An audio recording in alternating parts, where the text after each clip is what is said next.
There was once a man who had 3 sons, and nothing else in the world but the house in which he lived. Now each of the sons wished to have the house after his father's death, but the father loved them all alike, and did not know what to do.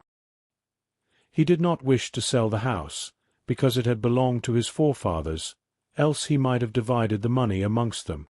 At last, a plan came into his head, and he said to his sons, "Go into the world, and try each of you to learn a trade, and when you all come back, he who makes the best masterpiece shall have the house."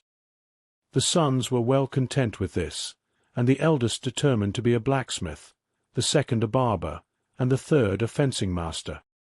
They fixed a time when they should all come home again, and then each went his way. It chanced that they all found skilful masters, who taught them their trades well. The blacksmith had to shoe the king's horses, and he thought to himself, "The house is mine, without doubt." The barber only shaved great people, and he too already looked upon the house as his own. The fencing master got many a blow, but he only bit his lip and let nothing vex him.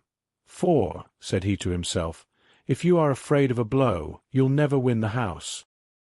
When the appointed time had gone by, the 3 brothers came back home to their father. But they did not know how to find the best opportunity for showing their skill, so they sat down and consulted together. As they were sitting there, all at once a hare came running across the field. "Aha! Just in time," said the barber. So he took his basin and soap, and lathered away until the hare came up. Then he soaped and shaved off the hare's whiskers whilst he was running at the top of his speed, and did not even cut his skin or injure a hair on his body. "Well done," said the old man. "Your brothers will have to exert themselves wonderfully, or the house will be yours." Soon after, up came a nobleman in his coach, dashing along at full speed. "Now you shall see what I can do, father," said the blacksmith. So away he ran after the coach, took all 4 shoes off the feet of one of the horses whilst he was galloping, and put on him 4 new shoes without stopping him.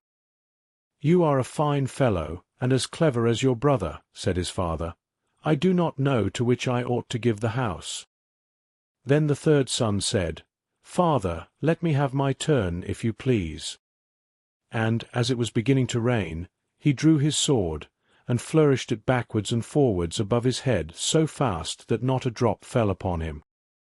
It rained still harder and harder, till at last it came down in torrents, but he only flourished his sword faster and faster, and remained as dry as if he were sitting in a house.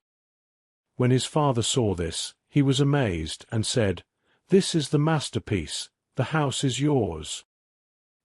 His brothers were satisfied with this, as was agreed beforehand, and, as they loved one another very much, they all 3 stayed together in the house, followed their trades, and, as they had learnt them so well and were so clever, they earned a great deal of money.